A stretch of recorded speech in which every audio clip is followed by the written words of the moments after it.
VPN not connecting? Fix NordVPN, Proton VPN, Surfshark, and ExpressVPN on Windows.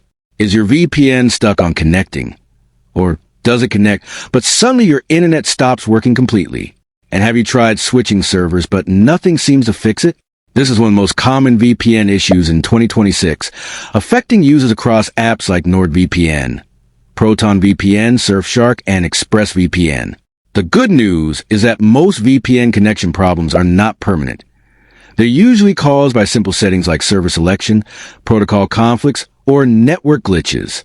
In this video, I'll walk you through the safest fixes step by step, so you can get your VPN working again without breaking your internet connection. What VPN problems usually look like. Before fixing anything, it's important to recognize the common symptoms. Your VPN might get stuck on connecting and never complete the connection. In other cases, it connects successfully, but your internet stops working, meaning websites don't load at all. You might also experience random disconnections or extremely slow speeds after connecting.